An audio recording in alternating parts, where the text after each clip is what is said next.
morning, or depending on when you're watching this, good afternoon, good evening, or good night. My name's Ross, and as always told, out of Voice of Radio. So today we're going to be looking at the most valuable, the most expensive, the most sought after, phrase it how you will, illustration rares from, well, the Scarlet and Violet era so far. We are not including special illustration rares, so things like the phenomenal Charizard from 151, which is right up there, it's not on the list. It's not included.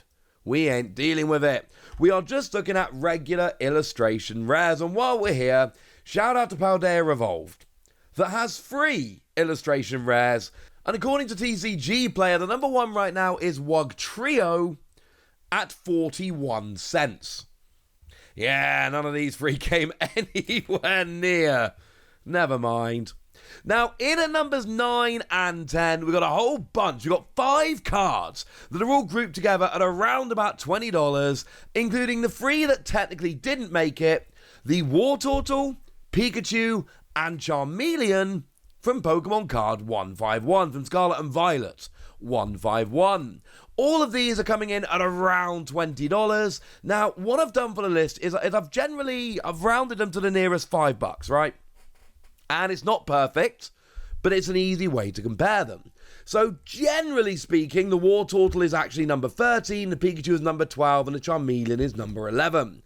They both round, all of them, I should say. They all round to about $20, but there are tiny differences between them. And look, these are 3 sought after cards from 151. Pikachu is, well, you know, sorry to be reductive here, but Pikachu. Charmeleon is a stage 1 evolution of Charmander, and everybody loves that evolution line. And Wartortle is a stage 1 evolution of Squirtle, and everybody loves that evolution line. So these were always going to be up there. They just didn't quite make it. In at technically number 10 is Bulbasaur, and this is very much the same kind of thing I just said a minute ago. This is one of the really cool Gen 1 Pokemon that everybody loves. It's a first partner Pokemon. You'll notice it is actually the lowest of the actual first partner Pokemon, not the stage 1 evolutions. Bulbasaur has always been the lowest among them. Hey ho. Coming in at number 9, we've got Steelix. And now this one is not from 151. This is one from Paradox Rift, and I love Steelix. I like Steelix as a Pokemon, and I actually do think that this card is incredibly interesting. It's not really seen any play up to now, which is, you know, slightly upsetting, but I think it's a really interesting card. For single energy, 130, and then 30 to each of your bench Pokemon. For single energy, 130 on 180 HP stage 1, that is not too bad at all. It's an interesting card, it's a cool Pokemon. It's another one of those, and there's going to be a bunch of these on this list, that I think is too high, that should not be this high, but it's still a very cool card. In at number 8, we've got ourselves Squirtle. Yeah, especially at the bottom end of this list. 151 is dominating. It's weird. At the top of the list, there are a bunch of cards that have been almost artificially inflated way higher than they had any right to be. And at the bottom of the list, we got all the ones from 151 that we would generally expect. So, Squirtle here. I mean, there's always been a bit of a ranking in terms of popularity of the Gen 1 first partner Pokemon. Squirtle's always come second, and that represents exactly where it is on this list. Cool artwork by Mitsuhiro Arita. Cool Pokemon. As far as I'm concerned, the correct choice for first partner Pokemon from Gen 1. I love it. Playing in the water, job's a good un. And you'll notice the basics here are more expensive than the stage 1s. That is to be expected. They've always been more popular. In at number 7, we've got the Gastly from Temporal Forces, for what it's worth, the only one from Temporal Forces that makes the list. And this is a Gastly. And I know, again, that sounds obvious, but that's the answer here. It's not a particularly good card, it doesn't really see any play, it doesn't evolve into a particularly good Gengar or anything like that. It's just a Gastly. And people like Gastly. Now, this one got pumped way higher than it should have been initially. It has dropped down a fair bit from its peak, but it's still a decently expensive card. And the answer here is basically that it's Gastly. You'll notice Gengar does actually appear on the art of the card, as does Haunter, but the general explanation here is it's a Gastly. In at number 6, we've got the Charmander from 151, which means that, well, 151 has been 3 of the bottom 5, or if you want to put it another way, 6 of the bottom 8, if we include the extra 3 that, well, bubbled out, to use a TCG term. So 151 really dominating the bottom of the list, and Charmander was always going to be the top one of them. It's Charmander. Phenomenal artwork, always been the most popular of the Gen 1 Pokemon. Not the correct choice, as I've said, Squirtle is the correct choice, but I know a lot of people love it, and this does kind of make sense. Now, you'll notice we've gone up to $30 here. I've been putting the prices as we go. Gastly and Squirtle were $25, the ones below were $20. This one we went up to $30. At the moment, the intervals are quite small. We'll change that in a bit. In at number 5, we've got the Tyranitar from Paldea Evolved, coming in at $35. And this is another one of those that doesn't really make any sense. For what it's worth, there are 3 cards from Paldea Evolved in the top 5 of this list. Paldea Evolved really dominating the top part of this list. And the thing is, like, yes, I know that Groudon is great. I love Groudon. Groudon's cool, okay? But it's not exactly the most popular Pokemon ever. It's just a cool Pokemon. It's not the best artwork ever. It's just cool artwork. And it's not a playable card. Like, as a card, the best thing about it is probably single energy, 30 damage plus 30 more for each of your opponent's bench Pokemon. And that's just way too awkward. Yes, the artwork is great here, no argument there. But is it great enough to put this up at a $35 card? I'm not sure that it is. Now, in at number 4, going up another $5 to $40, we've got Raichu. And this one, at least, it's Raichu, right? You'll notice there was a Pikachu that just missed the list. Now there's a Raichu that gets on here. And everybody loves Raichu.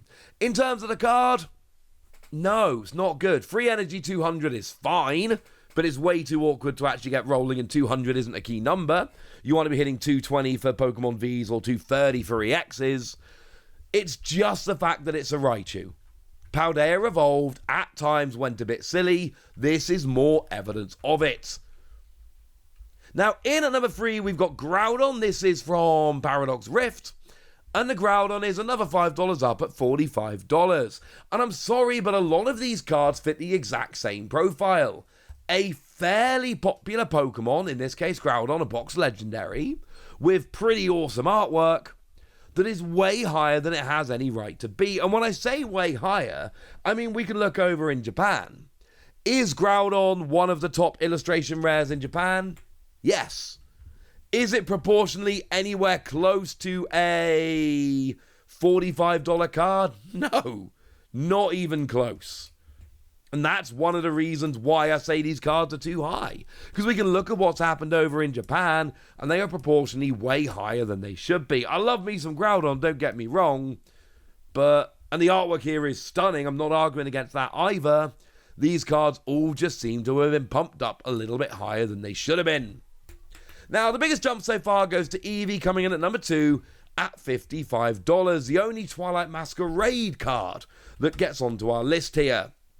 And this is because it's an Eevee card. Eevee is one of the most popular Pokemon around. Everybody loves Eevee.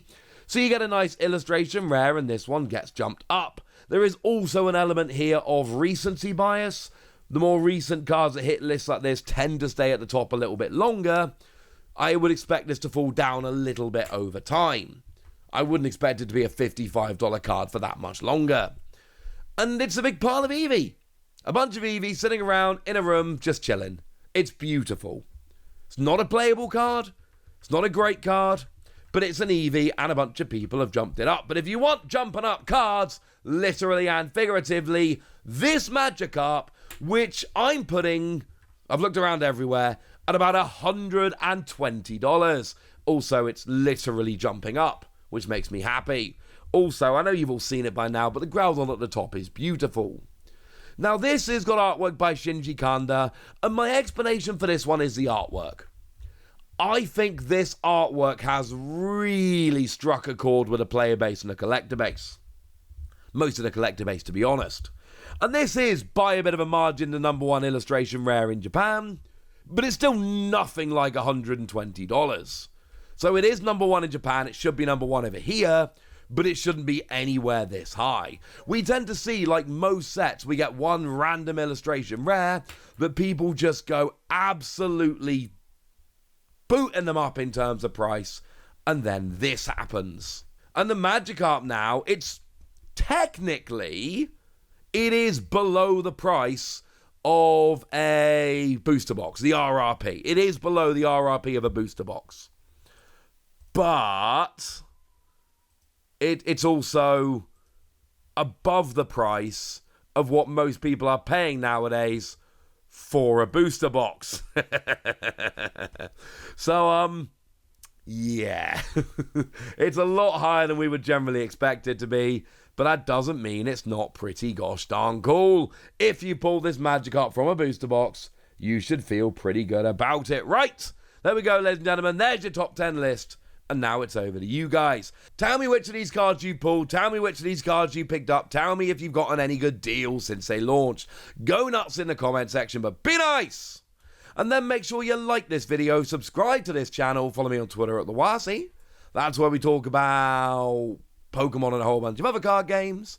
And please do consider checking out patreon.com/PTCG Radio, where you can support the channel, get some bonus podcasts and all kinds of fun things. Oh, and get shout-outs on the channel, like the lovely unknown one, who's been a supporter of ours for a while now and is very lovely, so shout-out to them for the support and the loveliness. But by far the most important thing, as always, look after yourselves till next time, would ya? Thank you very much for watching. My name's Ross, and you've been watching PTCG Radio.